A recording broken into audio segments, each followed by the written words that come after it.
Well, it's Zeus, she confessed. The Lord of the Sky, the King of Creation. Hera stared at her, feigning disbelief. Then she sighed in sympathy. Oh, my poor girl. My poor, poor girl. Semele blinked. That wasn't the reaction she'd been expecting. But I'm dating the king of the universe. Hera snorted. So he says. How many guys have used that line before? Like every one of them? How do you know he's actually a god and not just some rich old creep pretending to be a god? Semele's face reddened. But he said he was Zeus, and he seems very godly. Has he done anything to prove it? Well, no. Hera pretended to think about the problem. This is the father of your child. You should be sure. You said he would do anything for you? Yes, he promised. Get him to swear, Hera advised.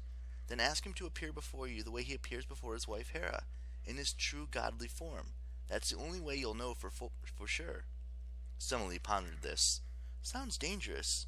Not if he truly loves you. Are you not as good as Hera? Of course. And as beautiful? More beautiful. Zeus told me so. Hera clenched her jaw so hard she cracked an immortal tooth. There you go, then. If Hera can handle Zeus's godly form, then surely you can too. I hope he really is Zeus, my dear. Honestly. But must be sure. Your child's future is on the line. When is he coming back? Very soon, actually. Well, look at the time, Hera said. Wonderful catching up with you, but I have to go. I have old lady things to do. Hera left. An hour later, Zeus returned to Semele's house. Hey, babe, he said as he walked in. Immediately, he noticed that something was wrong. Semele didn't run up and hug him and kiss him as usual. She was sulking on her couch with her arms crossed across her pregnant belly. What's up? Zeus asked. Semele pouted. You said you would do anything for me. And I will. You want another necklace? No, she said.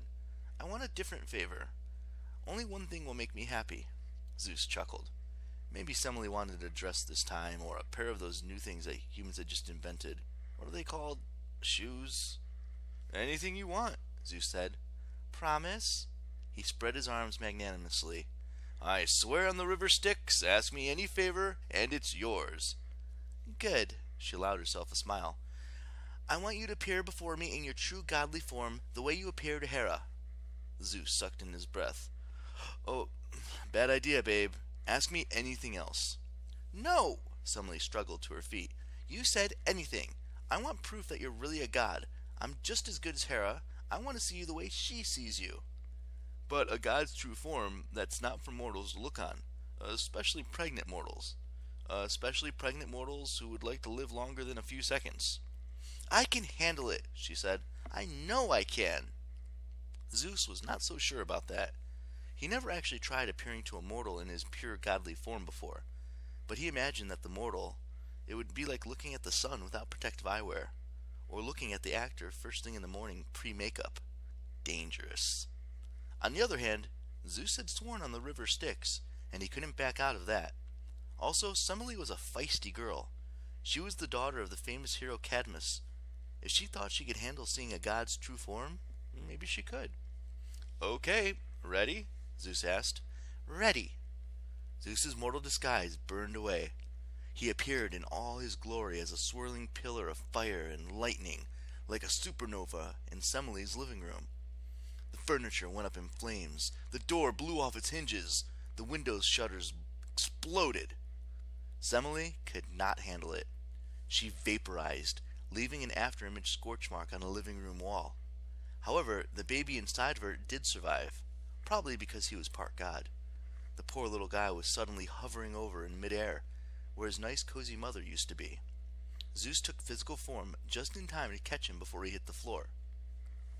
Of course, Zeus was in shock over Semele's death, but he realized that the most important thing right now was the baby. The little dude wasn't fully grown yet. He obviously needed a few more months to develop before he was ready to be born.